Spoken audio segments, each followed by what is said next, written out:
Nech sa páči, Ríša, môžeš začať. Tak ja, Nikola Tysonová a Daria Malina pracujeme na projekte Energia zblízka. Keďže ja som venoval celkom športový, chýbali mi ešte dve elektrárne, tak som vás prišiel Jalka na sen teraz, na tých 15-20 minút.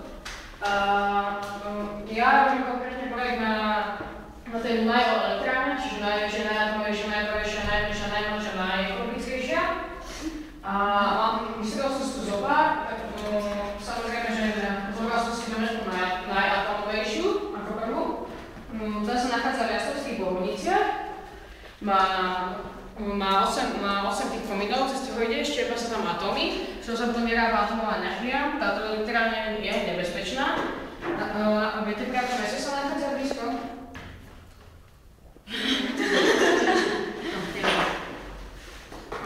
Je aj pri Mokovciach, sú celkom blízko od seba, niektorí však sa musí.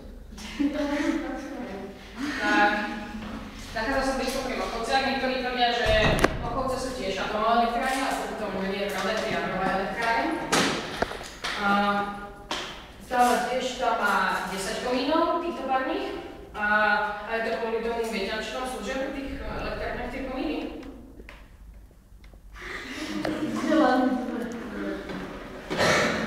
Vzdelaní ste, tak je to inak kvôli tomu, že tam sa jednak vytvára veľké teplo, aby sa tam pod veľkým tlakom, aj keď sa naštietia tie atómy, aj to z toho, aby sa to proste, ak vidíte takú paradigmu, je to z toho, aby sa to tam ochladzovalo. A podľa toho, koľko je tam tých väčšina tých komínov, aspoň ja si ho tak pozerám, podľa toho, aké sú veľké a koľko ich tam je, tak asi podľa toho, jak je, koľko tá výhoda tam.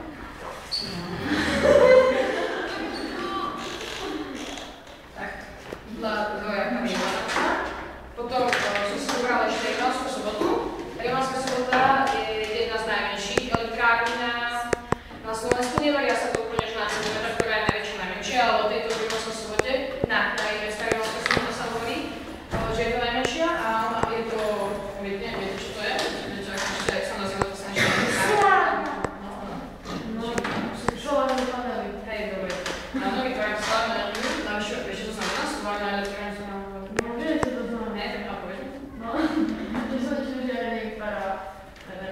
No, dobre, áno, dáme tomu.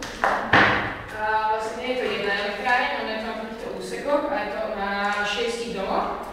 Tu je 1, 2, ešte za to sú ďalšie dve a pred ním sú ešte ďalšie dve domy. A na každom je 5 radov po 8 panelov, to je veľa. Je to jedna z najmenších elektrární, potom tu mám ešte vodné dielo a vodnú elektrárnu Marčíkov, ktorá je najväčšia svojou veľkosťou. Viete, ako tady sa nachádza? Kde? Nie. Tak ona sa jednak nachádza sa na Dunaji, blízko aj v Bratislave. Je výroba, viete mi povedať, kedy vznikla, alebo keď sa začala s výrobou? Aha. No, tak jej výroba sa plánovala v roku 1765 až 1766 a s výstavbou sa začalo v 1777, pardon, sekol som sa, 1965 až 1966 a s výrobou sa začalo v roku 1977. Táto elektráreň má 8 hydrogenerátorov. Tu máte niečo ako normálne generátory do jadrových atomových elektrárniach. Len hydrogenerátor je hydro dovedené latinčine od slova voda. Je to hydrogenerátor, ktorý miesa tú vodu a vlastne tá voda vytvára tú energiu. Generujú, čo si nedá zapamätať. Hydrogenerátorom generuje 720 MW, áno, za hodinu. Čo je strašne veľa. Tu je nejaký podrobný nákaz, lebo som bohužiaľ už nestihol dodať obrázok. Tu sú dve strojne.